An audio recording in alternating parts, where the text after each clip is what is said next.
Hi, everybody. Here they come. Here they come.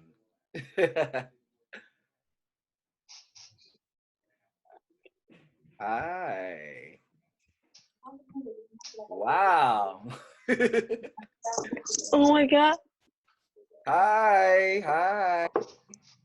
Hi. Hi, James. Hi. Such beautiful names. My goodness. You. I remember Por favor. Carola. Mateo. Yeah. It's good to see everybody. Yay. You got various of the kids that went to NIFA with us, James, present. Yeah, I recognize this. This page. Yeah. Yeah. Should I, Kristen, keep waiting for you to come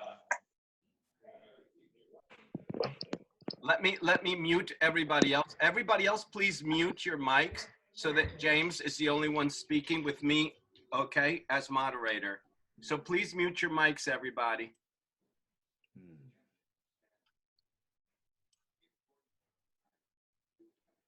Hi, everybody. It's good to see your faces. Hi, Mom. I see you, Mom. Wow. So Kristen and I were keeping tabs on each other, and I wanted to say hello and to kind of like do a question and answer session for you. Can everybody hear me okay? Raise your hand if you can hear me okay. Very, very, very good. I mean, I hope you're all staying safe and in good attitudes and treating people well in your household because you are on lockdown and you got to get along with each other very, very well. Just a little bit about me recently. When I was in Chicago, not the musical, Chicago, the city, doing a production of Kiss Me Kate. I just happened to have a Kiss Me Kate mug, but I was playing a different role. I was playing Bill Calhoun in this production, and we were rehearsing. And about a week and a half, 2 weeks into rehearsal, they announced. Hi, Morit. I saw. Thank you very much for watching the Tonys.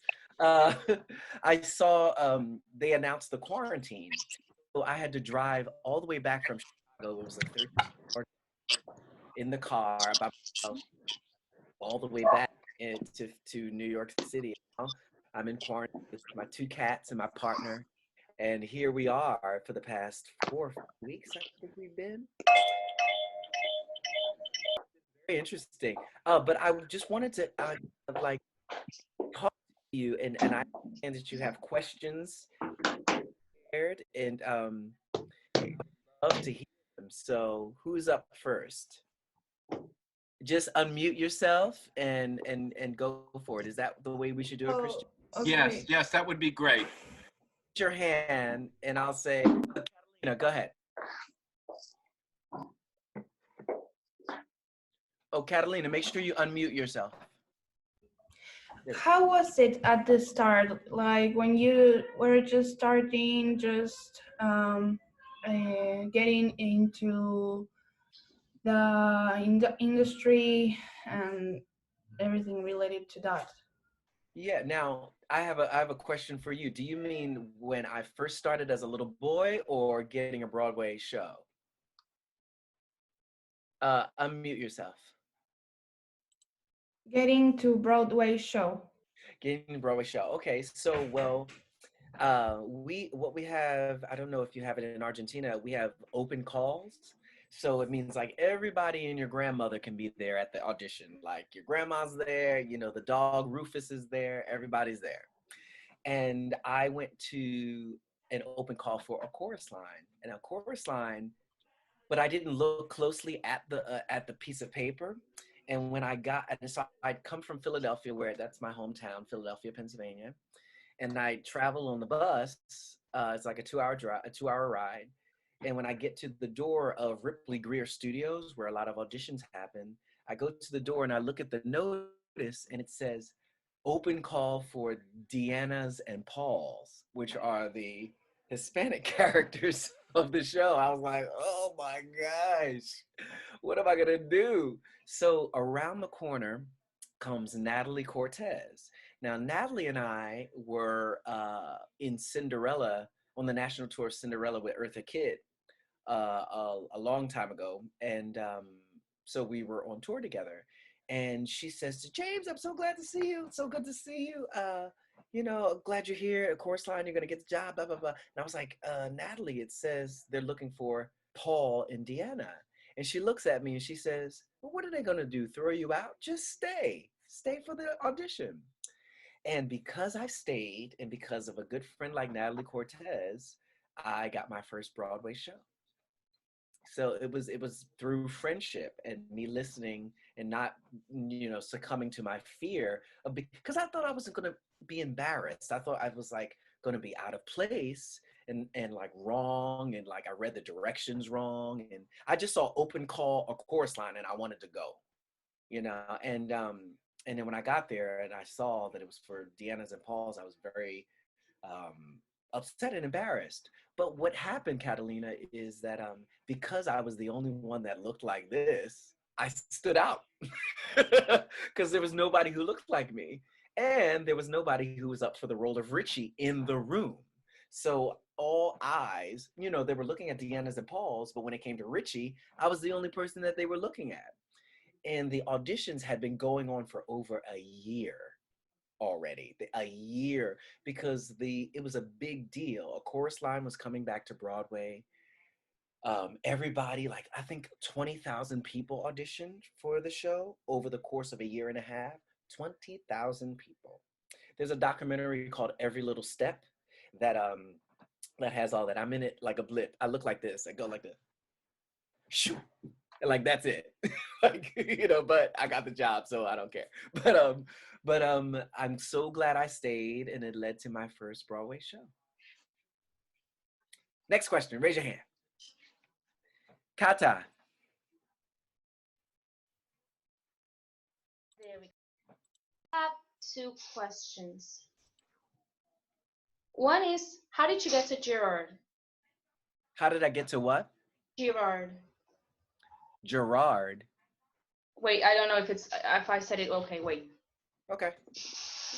No, I didn't say it okay. I don't know how to say it, so I'll ask the other question. You spell I'll it? ask the other question.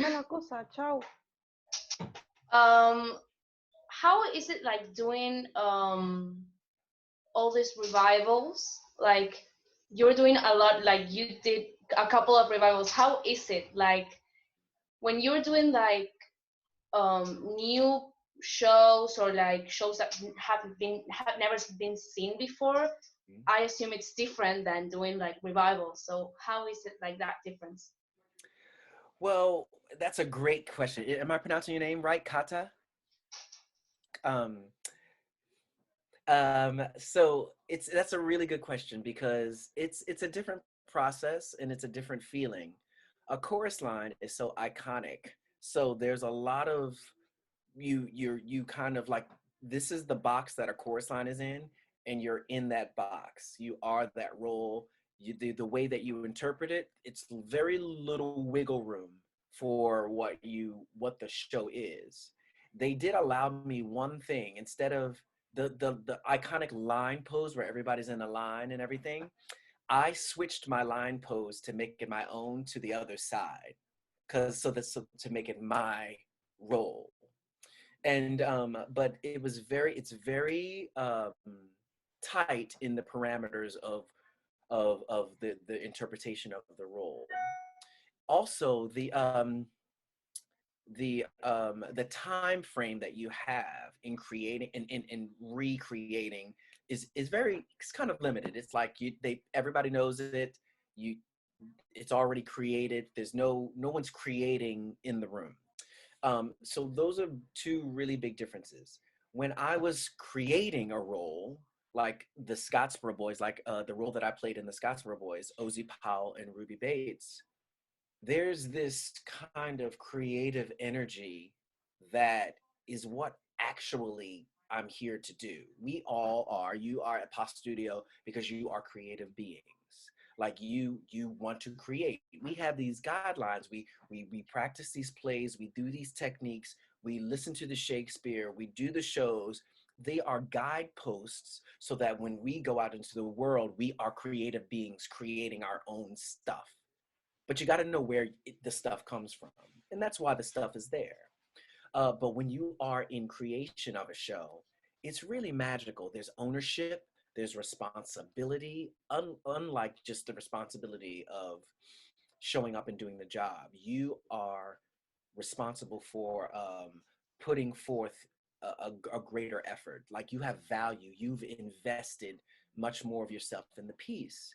And the choreographer is open to your interpretations, even helping with choreography to create that. That's why, you know, those folks at Hamilton, they have a piece of the pie because they were creative in the creation of Hamilton. They will get paid for forever and a day because they were part of the creation of that.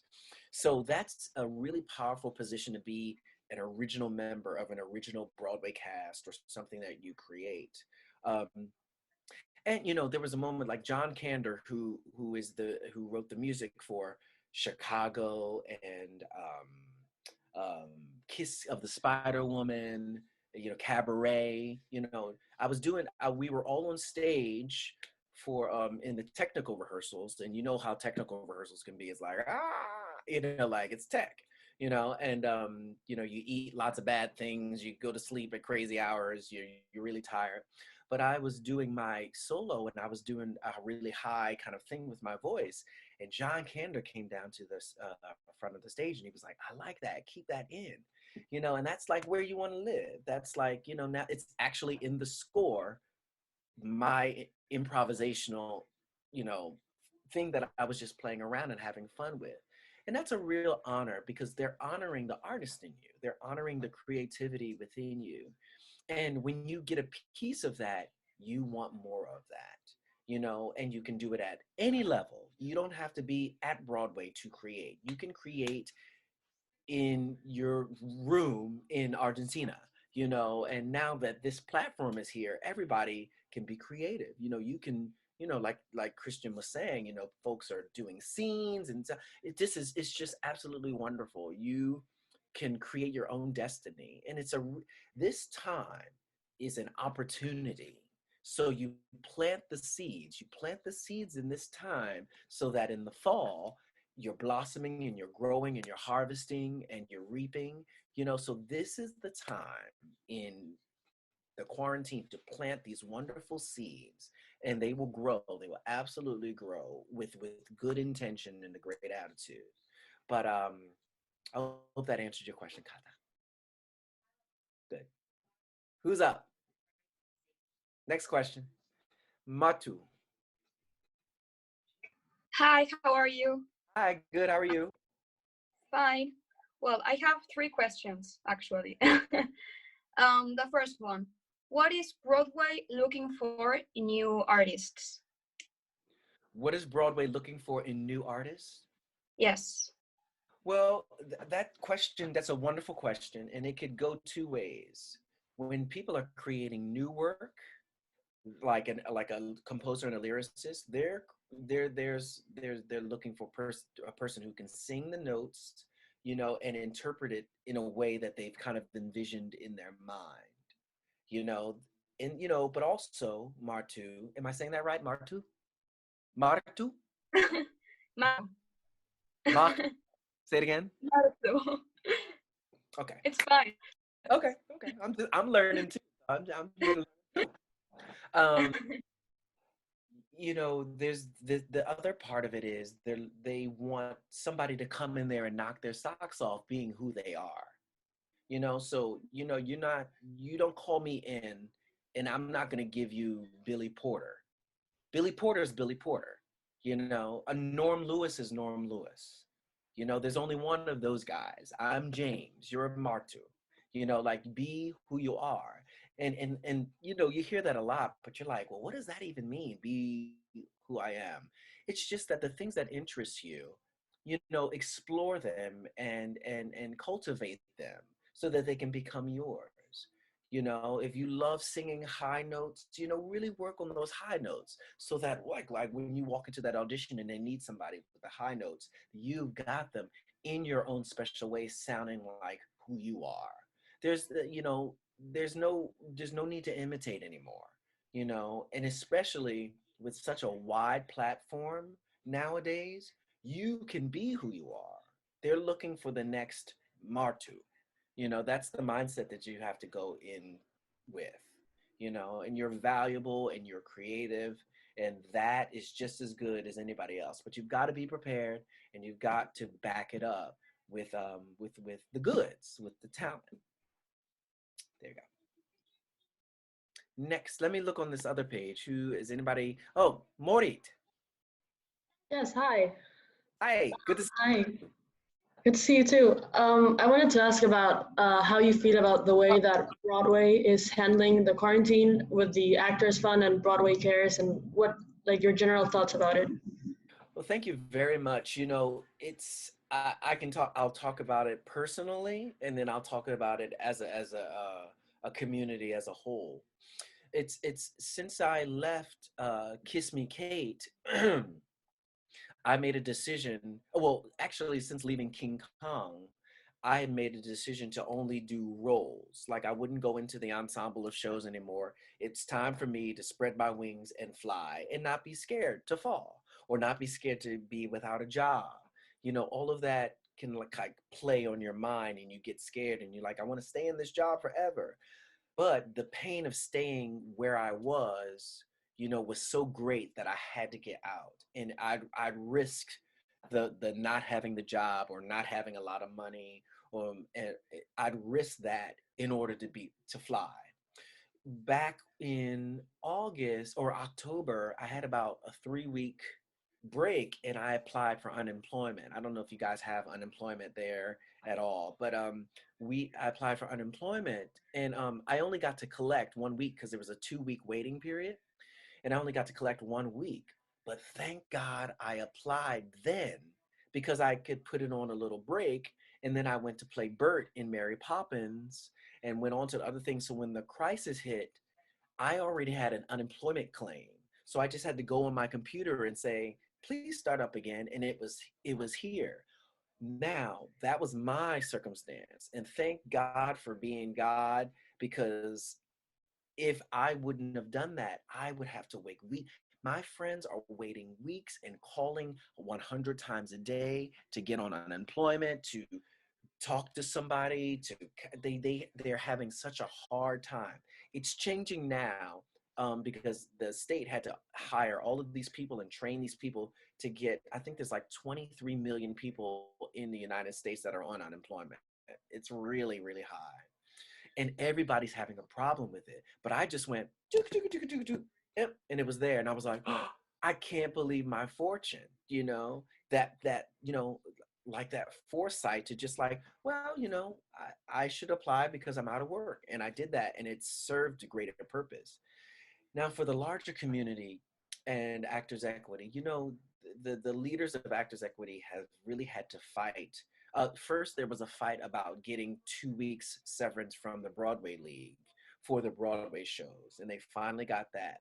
You know, I think people who have money want to keep it, so they don't want to give it away. So they will fight to not pay you know, and it's really unfortunate because they have so much, you know. So our union had to fight, and the musicians union had to fight to get that 2 week severance, and people just really needed that buffer in the community so that they can get unemployment, you know, because it's like when it would happen in the middle of the week here on Broadway, so people were really left without, you know, a lot. And so the 2 week kind of severance gives them just a little bit of time to get to the next kind of paycheck, which was unemployment. So they've had to fight and fight and fight and fight, but the unions are behind them. We don't know when things will get back to kind of like in the theater. It's this social distancing thing that theater, you're right next to each other.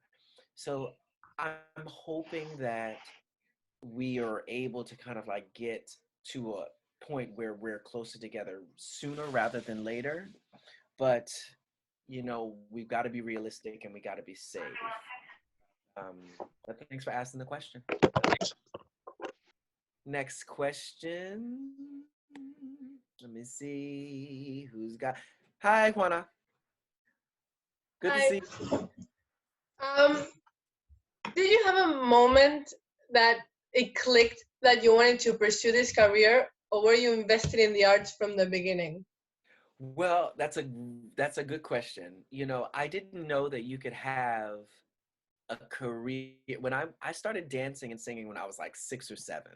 But I thought it was like elementary school, like let's do a show.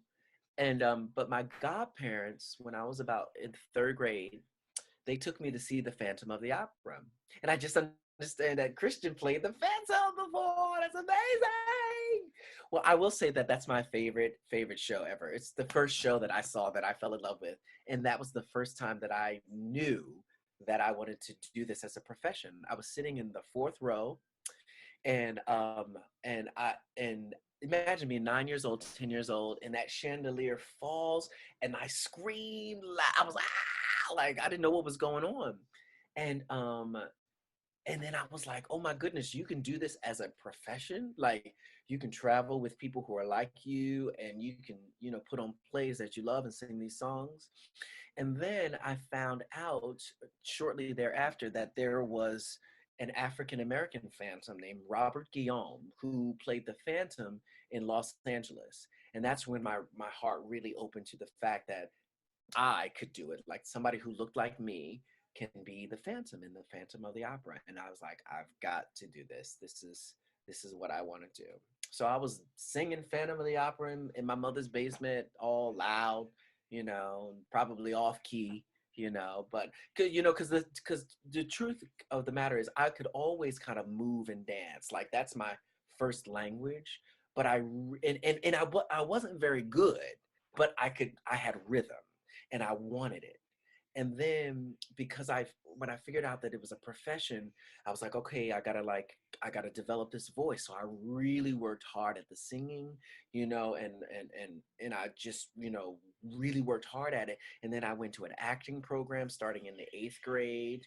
And I went there for 5 summers and learned Shakespeare and learned sonnets and learned how to create musicals and plays. And then I went to a school for music as a high school. So it was all about training the ear and music theory and playing the piano and learning all of that stuff. I'm still not very good at playing piano, but I learned all of the music theory and I just invested in the art of it. So that by the time I was out of high school, I was more than ready, because, and it wasn't because the talent was developed. I think that what was there was like my willingness. I like wanted it. I had very, very talented friends who were very young. So I was looking to my right and my left, and I was like, these people are talented. I was like, I better like stay and stretch after the class. Like I better do these scales. Even in this quarantine, I'm practicing my scales. I'm practicing my music. I'm going over the stuff that I have in the fall. I'm still maintaining the craft and the art of it because you just never know. We'll come out of this. I'm just planting the seeds. So very, very early on, Juana, I knew what it was. Thank you. Let's see. Questions. Mateo. Diana has her hand raised for a while, James. Sorry, I didn't see you, Diana. I'll put it down. Diana. Go ahead. Hi, James. How are you? Nice to meet you. I'm a student at the studio. I'm the seniorist of the seniors. Nobody beats me in age. So I'm excited to talk to you, especially knowing that you played Bert. Mary Poppins was one of my first musicals, the ones I loved the most as a child. So my question for you is, what was the most challenging aspect of preparing Bert's character for you? Were you influenced by Dick Van Dyke? Did you look at him? Did you do your own thing? That's my question. That's a wonderful question. Well, you know, I just like you, Diana, Deanna. Both. Sorry, Chris, I opened the mic. Both. My listen. My mother was American. She called me Diana. My father was Argentine. He called me Diana. You can call me whichever you prefer. I'm silencing myself. Deanna. I grew up with this. I grew up with the video. I grew up with the video. I mean, that Step in Time was legendary, and you know those chimney sweeps shooting down the chimneys. It's absolutely amazing to me. But the hardest thing was the accent. Hello, how are you? Good to see you. Lots of love to you. Good to see you. Stay right where you are. I loved it. But we had a dialect coach, and she was hard. She was tough. She was like, "That's very lovely, and I have some notes." She didn't let us get away with anything. And you know, and now I have a Cockney accent that I can depend on. You know, I can do it. So that was the hardest thing, you know, to kind of keep going. But I will say this, Deanna, Bert lives so close to my heart. That spirit of joy and freedom. You know, Bert is an artist. Bert is an artist. He had 7,000 jobs. You know, he was just trying to make a living. He was such a creative person, and that magic, you know, him and Mary were kind of cut from the same cloth. You know, they lived in that kind of same magical world. You know, so I enjoyed. I would never do this. I don't roll out of bed and perform. That's just not me. I come and I, you know, warm up and I do things. But if I had to, I could roll right out of bed and play Bird because it was so close to my heart. Thanks for asking, Deanna. Okay, Mateo, where you at? Mateo. Good. Um, I wanted to know what your process is where before a show is before the show opens. What's your process to in building a character and creating a character, and what's your process before going on stage to get into character or whatever things you have?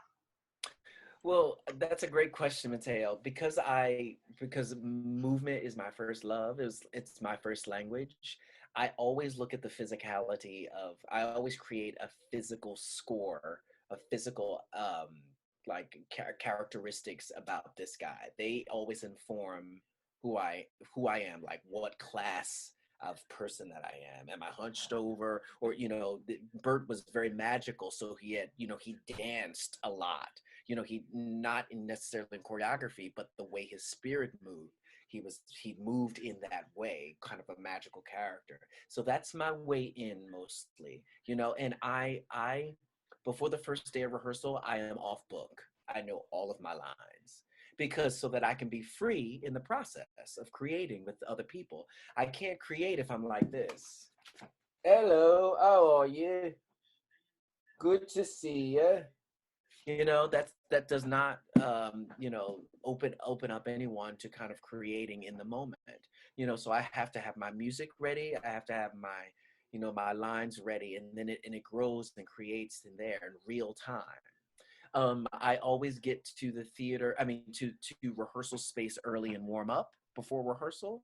And I'm always the last one to leave most of the time, you know, because I am of a certain age. So I don't want to hurt myself. So I warm down and cool down and just, you know, do my goodbyes. It's a sacred space. The rehearsal space is a sacred space for me. It's where I feel most free and most myself, you know, so I treat it with respect and admiration. And like, you know, I'm at the theater, like when we're running the show, I'm there like a half an hour, like an hour before, like a half an hour before the show, or, you know, 45 minutes before the show.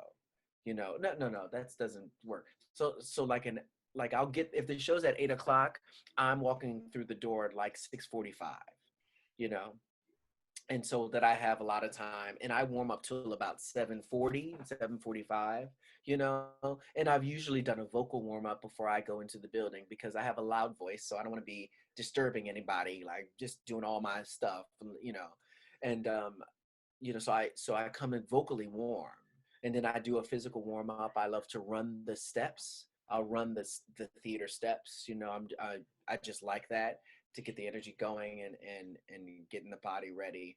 Run a few lines on stage if I am before a half hour. Just go through a little bit of the blocking just to familiarize myself so it's not a shock. And I try to say hello to everybody. I don't run to my dressing room and try to have a lockdown. You know, I try to greet people. I don't, you know, I don't invade their personal space, but you know, I try to make a connection so that the first time I'm connecting with a person isn't out on stage. You know, that could be jarring. Like, what if, you know, we just need to connect before we do all of this wonderful work. That's a bit of my process. Who's next? Let me see. Raise your hand. Let's see. Hi, Kaziana. Hi, nice to meet you.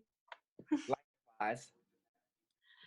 I don't know how to explain it, but I wanted to know how was your experience during your career with discrimination, like when you go to an audition or something like that. What was your experience? I That's a really good question. I think discrimination usually for me comes before you get to an audition process.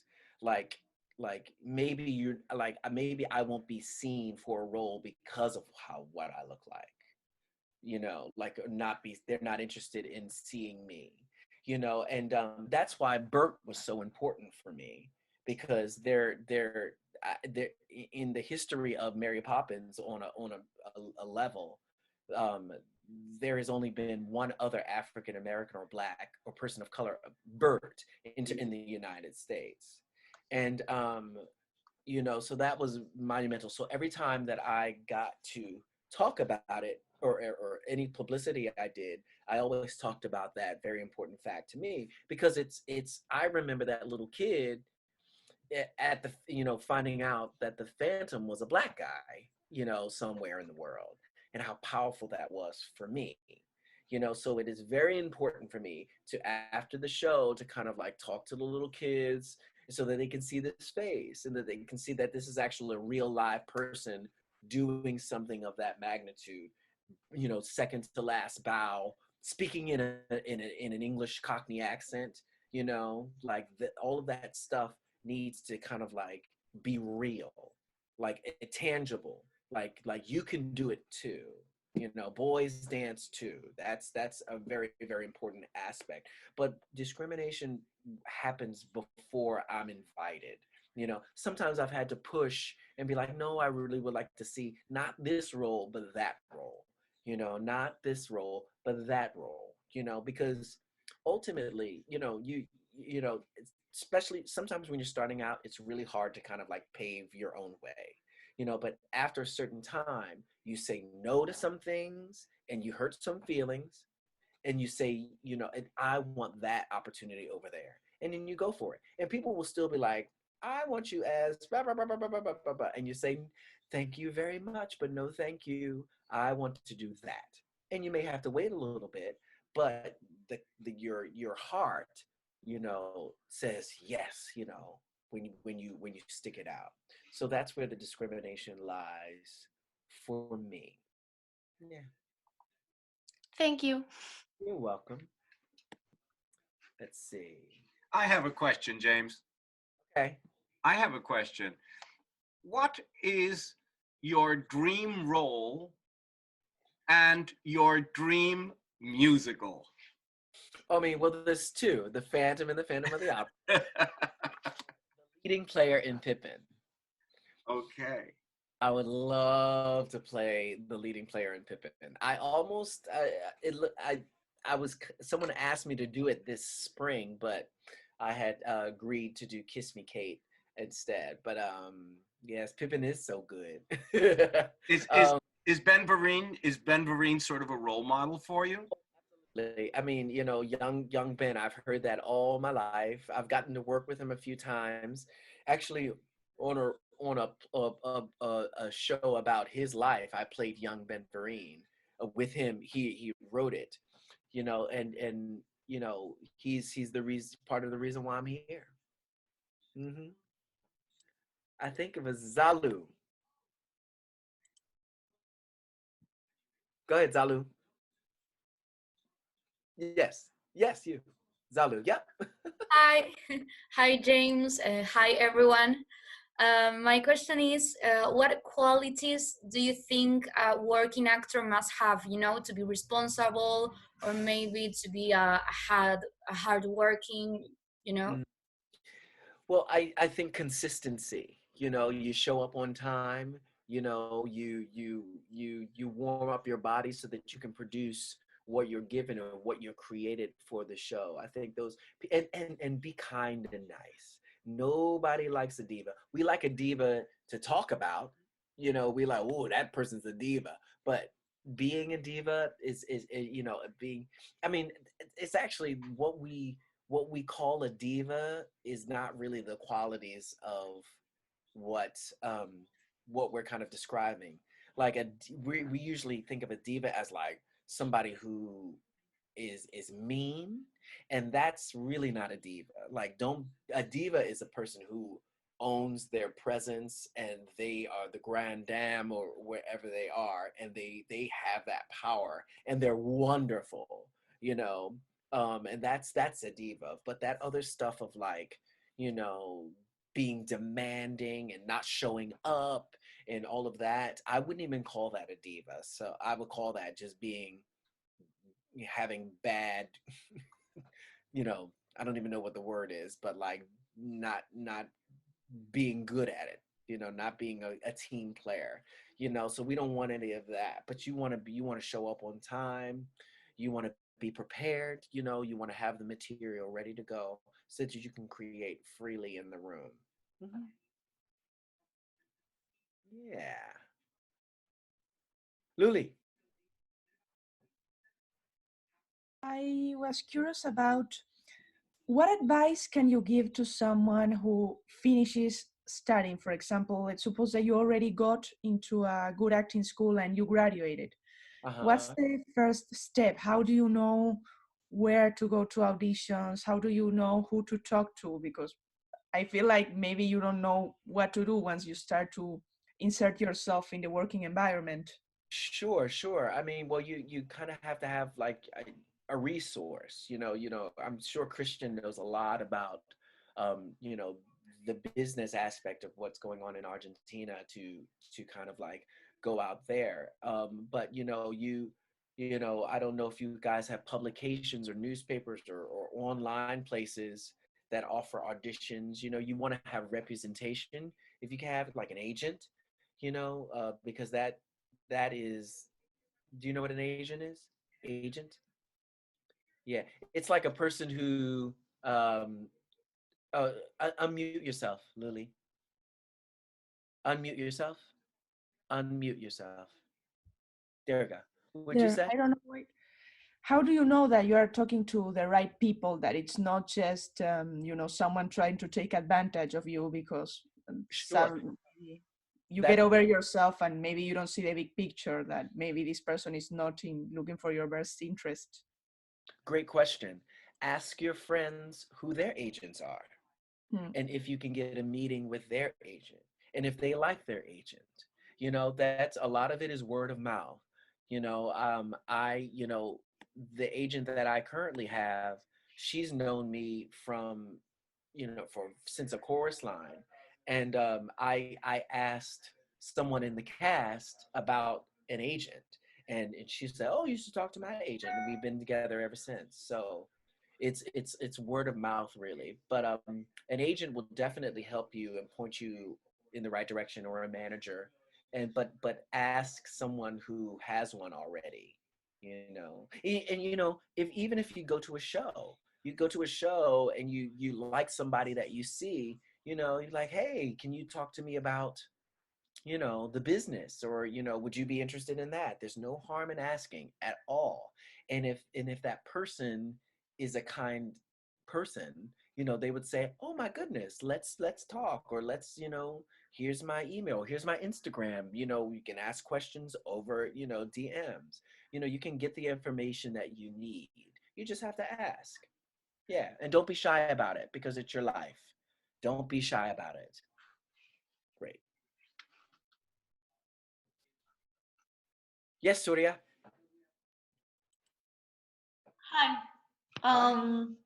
Well, I just wanted to know how important do you think it was to study musical theater in college, and how do you think, like, how important do you think studying in general is, you know? Well, the studying never ends, like I'm still studying, I'm reading books.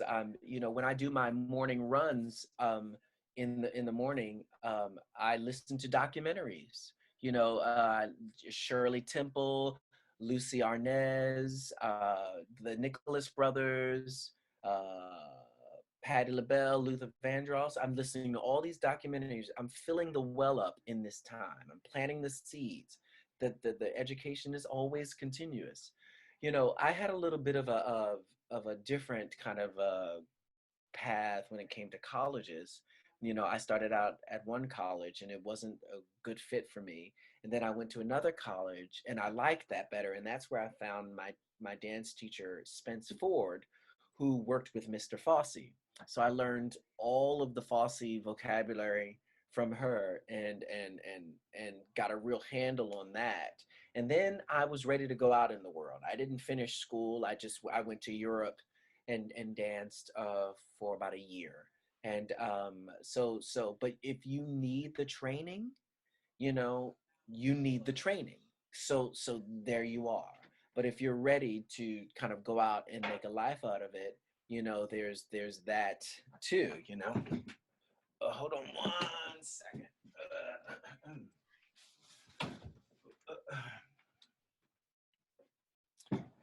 So if you need the training, the training's there for you to get. And it's all, you don't ignore your weaknesses in training. That's not what it's about. But know where your strengths are. If you sing, take movement class. You may not be the best dancer, but be familiar with all the positions. Be able to pick up some choreography. You don't have to be everything great. If you happen to have all of those skills, well, then yes, that's great. But it's not a done deal. You don't see Kristen Chenoweth doing triple pirouettes. That's just not what she does. I mean, I'm sure she can do a pirouette, but that's not what she's doing. She's singing all those high notes. So the training, you absolutely need it if it's there. There you go. Manuela. Hi, how are you? Good, how are you? I'm good. I have a question. Who's your role model or like your inspiration? Who's my role model or inspiration? Well, there was a few gentlemen in the Scottsboro Boys that I really looked up to. The guys named Forrest McClendon and Coleman Domingo. Those I just, they can do no wrong in my eyes. They're just phenomenal actors, and they're educators too. Educators are really, really important in my life. I had very, very good teachers and wonderful teachers. So um, a person who's an artist, who's an educator, is also very attractive to me, because it keeps the ego at bay. Now, I'm ego is very important in this business. You have to have self-esteem. It is in the warping of that ego that you get in trouble. You have to have a good feeling about who you are and the things that you possess to put those forth. That's a healthy dose of ego. But when you are an artist and you're an educator, it keeps your feet on the ground, because it's the reciprocity of it all. It's like you teach and it reinforces your own art. So you're giving it away in order to keep it, you know? So those are two folks that I just absolutely love. Thank you. You're welcome. And James, can I say something right here? You are an educator as well, and you have educated. I am lucky enough and blessed to have some of my students who studied with you just a couple of months ago. And I hope to have many more students study with you in the future, James, because you are not only an incredible artist, you are such an amazing educator. So thank you for that generosity too. Okay, I just had to say that. I'm sorry. Much. That's okay. Thank you. Let's see. Let's see. Kata again? Sorry, can I? It's just. Do it. Can from your point of view, or in your opinion, do you think that the international community is well represented in Broadway? By international, I mean like immigrants. You know, I don't think so. No, but you know, it's all Kata. It's really about writing. You know, we need the international community behind the table, writing stuff. We need them producing things. We need them in seats of power. You know, I can't get mad, and this may be controversial, but like say if I am of a particular demographic, like if I'm a white guy and I've got white stories, and when I go to auditions, I'm writing stories about my own experience, which are white people. So why would I not hire that? You know, like that's if that's the story that I'm telling, you know. So I can't blame anybody for doing what they would naturally do. Like if I wrote a story, it would be about a black guy, you know. So just because I'm writing from my own experience, it's not wrong. But what we're asking people to do, and it's hard, what we're asking people to do in positions of power is to think more than what they normally think. And that's hard. I mean, if you think about your own experience, it's like you're literally asking someone to do the opposite of what they feel natural that they're going to do. And that's deep. That's deep because you want to feel comfortable and creative and you know, at home with what you're creating. So how that changes is that people who are creating need to be international. People with money and power that are of different cultures and stuff like that need to produce and follow things through. So that's what I have to say about that. Catalina? So, do you think with, with the knowledge, like you having the accent, knowing how to move, being able to sing, a Latin person, maybe like us, could end up doing an American role in a Broadway show or something like that? Absolutely. You know, it's, you know, just like I had to learn Bert in Mary Poppins, maybe you have to, you know, work on what you know, having an American accent for the role, you know, or you can create something that sounds just like you, or you can look for those projects and something that sounds just like you. You know what I mean?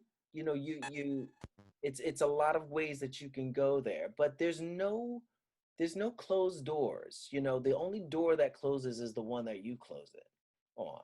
So you have an accent, you have something to offer, and be good at it. You know, they want people to knock their socks off. That's what they want, you know? So you got to represent what you have in the best possible way. But, you know, if you are concerned about the accent, you know, really work on not getting rid of your accent, but treating it as though you are practicing an accent of an American person or an English, you know, a Southern person, maybe start with a funny accent, you know, like a Southern drawl, you know, just treat it as another skill. You know, it's not a deterrent. I remember the time when, this is good. I remember the time when I was in college, and I used to think that, like, oh my God, I'm the only Black person in the room. I used to be like, oh. And then it switched to be like, wait a minute, I am the only Black person in the room. Such a different experience. Such a different experience. Like when I auditioned for a chorus line, I was the only one in that room who looked like this, you know, and I had what it takes to back it up. Don't be caught in a situation and not be prepared. You know, have the goods. You know, it's in these moments where you develop the goods. You know, get on YouTube and practice an Irish accent. You know, just for fun. Get your ear around that. Just, you know, when it doesn't matter so much. Like when it's not like a deadline. You know, you put your big ears on. You can kind of take in content a little easier because you don't have to have a deadline. It's just for your fun and for your interest. Yeah? Good. Matu.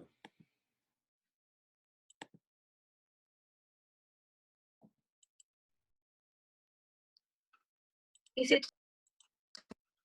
There. Sorry, I thought it was off. Is it more difficult to get accepted in musical productions if you don't study theater? It all depends on the production. You know, I mean, some people have a natural ability to connect, you know, but here's where you run into the problem. We go to theater school to learn a technique so that we can produce it 8 shows a week, so that we can last 4 weeks of rehearsal. You know, if you don't have a technique, you're kind of just shooting and just like, you know, you're blowing your voice out. You know, you don't know how to pratfall. If you don't know how to funny fall, you just fall every time. You're gonna hurt something. You know, you have to learn a technique about it. You know, if it's a deep and meaningful scene and you don't know what you're doing in terms of the technical aspect of sense memory and recreating that each and every, you can get into some pretty dark spaces, you know, if you don't have a technique, you know. So you develop a technique in theater, and that's why a bit of training, you know, in theater and drama, training of the voice, training in movement, training in stage combat is very good for the longevity of your career. I'm not trying to be a flash in the pan here. I want to be around for a long, long time. You know, that's why during these times of quarantine, you know, when we come out of this, and we will come out of this, I won't try to sing something really high and hurt my voice. So I vocalize every day, you know, so I train, you know, so that I can be ready. I may have to do a little more stretching to continue to be ready, but it's not starting from zero again. So you know, you don't have to study theater to get a job, but in order to maintain your gift, you have to develop a technique. James, it's 14:55 here. Okay, we've got 5 minutes. Diana has her hand up, but we've got time for one or two more questions, and then I'd like to take a picture of all the screens so that later I can send you all of the stuff with the video, et cetera, et cetera. So Diana, would you like to ask your question? Yes, sir. James, show us that you're human. Tell us about a time when you forgot a line, or you did the wrong step, or you didn't go out on stage when you were supposed to be there. Did that ever happen? Yeah. Oh. Oh boy. So I was doing Chicago, and I have a habit of right before I go on stage, I'll say my lines. Like so I said my lines, da, da, da, da, da, da, da. And I walk out on stage and I go, guilty. And I was like, what just came out of my mouth? I don't even know. And people were coming from backstage and looking on stage and laughing and like, I don't even know what happened. I have no idea what happened. And then I was terrible throughout the scene. And it was like, it was the scene where Hunyak is about to get hanged and I'm the lawyer. It was a really serious scene. And I just kept laughing. I could not, I was laughing. And Hunyak's trying to be Hunyak, about to, you know, she's about to get hung. It was terrible. It was terrible. I had to apologize. Last question. Who has it? Barbie. Hi. Well, first of all, congratulations of everything you did. I think it's amazing, everything you attached. And well, one of my dreams is to go and study in New York and to try to be an actress. And I'm 18 years old. Would you give me some advice and something you think it could help me? Well, Barbie, I mean, you're in the right place. You're at PASTUDIO, you know, and just keep investigating your dream. You know, keep stretching in the pursuit of it. Find people who you are interested as an artist and see what they've done, see what roles they've done, you know, and study those roles. You know, there's no wrong answers. It's just, and when the doors close, keep on going. You know, there'll be a lot more no's than there are yeses. That's just the way that it is. So keep shooting, keep shooting. Somebody told me once that the difference between a big shot and a little shot is that a big shot is just a little shot who kept on shooting. So you just gotta Thank you. just keep going at it. Yeah. Awesome. James, I want to thank you very, very much for your generosity, for giving of yourself, for being such a wonderful human being. Has anybody told you we love you today? This is one of James' lines that he's always publishing everywhere. And I want everybody to know that I'm going to be sharing your mails and contact details, but your mails particularly with James, so that you are in contact with him, because just like James at the Performing Arts Studio, we constantly open doors, and we believe in this generosity and cooperation between artists. I'd like to take a picture of the different screenshots to send to James so that he says, we've got 42 participants, including us two. So there's 40 people present apart from us, James, which is amazing. Okay. And let me take a couple of pictures, everybody. So smile. Broadway. Say Broadway, everybody. 1, 2, 3. Broadway. Wait for my second screen. And 1, 2, 3 again. And my third screen. Wow, 3 screens, man. 1, 2, 3. And what I'd love is for all of us to give James a round of applause. Oh, thank you. Open your mics up. Open your mics up. Everybody. Thank you. Thank you. Thank you. If you if you want to send me a note, you can go to www.jameslane.com. It's just my name, jameslane.com, and send me an email and I'll get it. And thanks for having me today. Thank you, James. Bye. Bye, Bye, everybody. Bye. Bye. Bye. Thank you.